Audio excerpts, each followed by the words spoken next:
Hello YouTube, back once again with my film reviews, and the other day I saw the new teenage coming-of-age story, The Edge of 17. Let's talk about this movie. The plot of this movie, it's about, a 17-year-old teenager named Nadine, played by Haley Steinfeld, who is a very self-loathing, very angry and miserable, awkward teenager in high school who, the only person she finds solace in is her best friend, who unfortunately, who one day, she wakes up to find her and her brother sleeping with each other, which really upsets her because she really doesn't like her brother that much. And from there, she basically just like says she's done with their friendship because of that. And from there, it's her just kind of like coming to grips with accepting life, and like your typical coming of age thing, like just her accepting life, like accepting the situation, stuff like that. So that's the plot of the movie. Let's get to the good about this movie. Well, first let me just say, Haley Steinfeld as Nadine, the main character of this movie. She's great in this movie. Well, one, I was just really happy to see Haley Steinfeld carry a movie again. I haven't seen that since the True Grit remake 6 years ago, and I thought she was amazing in that. So I love to see her. I loved seeing her carry a movie again, and she's still great. I hope she gets more starring roles after this.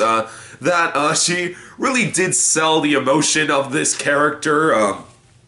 Throughout the film, she was always able to switch from being like snarky and amusing to heartfelt and like a tear jerking. She does like there are scenes where she's being like really funny and sarcastic, and there are scenes where she's just like breaking down. Like, and you really do feel the emotion in that scene. So Haley Steinfeld does a great job carrying this film. Woody Harrelson as her teacher. I just have to give credit to him. He is just hilarious in this movie. He just steals every scene he's in. He just being the most cynical and like mean-spirited teacher like ever. Like just say like the worst things humanly possible like to Haley Steinfeld. Like anytime she tries to confide in him, like there's there's an amazing line like when she like goes Haley Steinfeld goes up to him and he's just like, hey, I want you to know, like during like your lecture yesterday about the Civil War, you said the North seceded from the South when it's actually the opposite way around. Like, I mean, I don't want to be annoying here, but like I just feel like your class aren't a very intelligent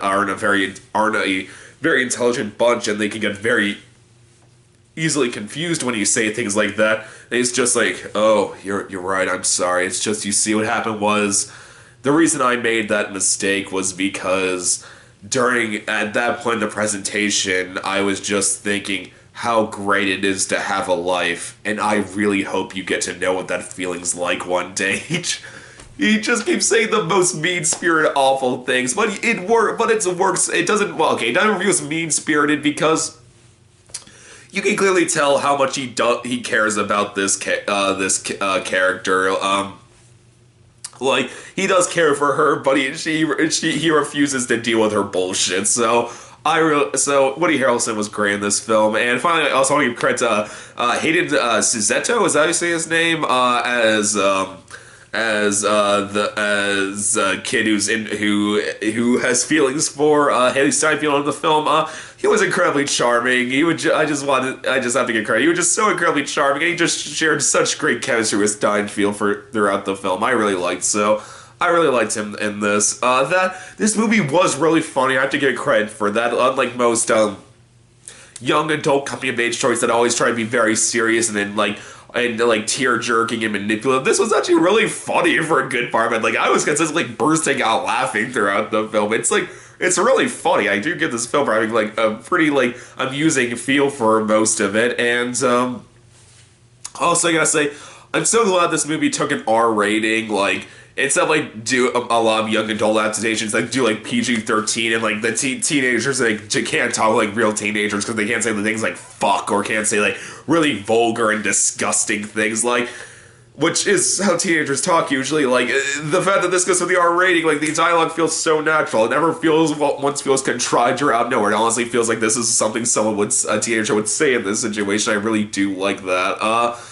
So I applaud this movie for taking the R rating. And finally, I really do like the character and like the type of like person who's coming of age, like in the story they explore like just like I feel like a lot of people go through this phase, like I know I did at least, like just being like a very like self-hating, like self-loathing, just like very cynical and mean-spirited person who just thinks the rest of the world is an idiot compared to you, and like that's like your problem is you just don't relate to anyone because they're so much worse than you, and that's why you don't like anyone, and it's not that they don't like you because you're annoying, you just don't like any of them, so yeah, so I was really glad that I feel like a lot of teenagers like go through that nowadays, like not feeling like not almost having almost like rejecting like not being able to feel like an individual just for the fact that like everyone's like connected with social media at this point. Like I was glad that we have a young adult movie like that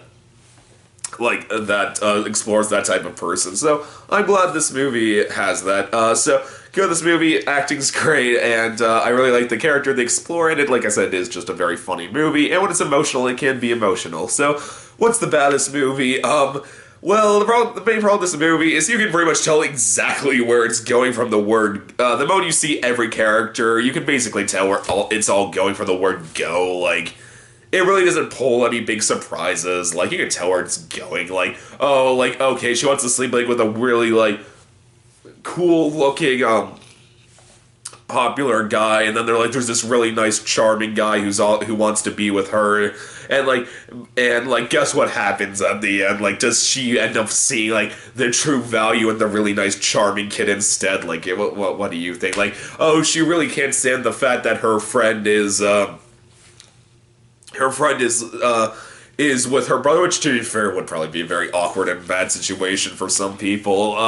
And like she hates her brother and think he's completely self-centered and only cares to make himself look like the hero. He doesn't actually care about her or her. Like, oh well, she learned that her brother actually does really care about her and the family, and just actually does really have feelings for her friend, and like, will she end up forgiving her friend in the end and being okay with this situation? Well, it's like that. You know exactly where it's all going in the end.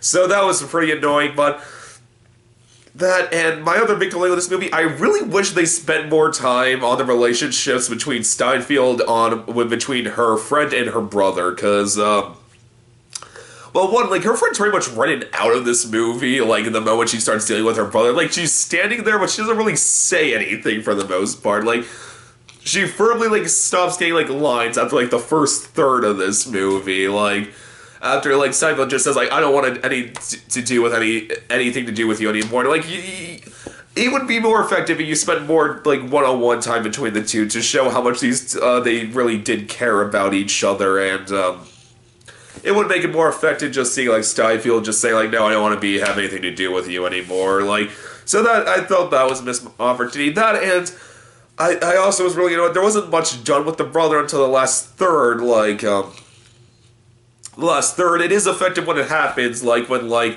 her and her brother start, like dealing with the relationship with each other, but, like, before that, though, her brother just kind of is just there, and you're, like, I feel like it would have been more interesting if they explored their dynamic more until that last third, because, like, it is effective when they get to it the last third. I just feel like it could have been more effective if they explored what the relationship was more beforehand, so, yeah, though, but still, like I said, still, a really well-made young adult movie, so I'm giving The Edge of 17 a very solid 4 out of 5. I love this movie. I thought it was great. It may be predictable, but the acting and the comedy and the fact that I feel like this is a young adult story that needs to be told in this day and age, like, does really hold this movie up, and I'd say go see it if you like young adult movies. YouTube, as always, please subscribe, and I'll see you next time. Okay, bye.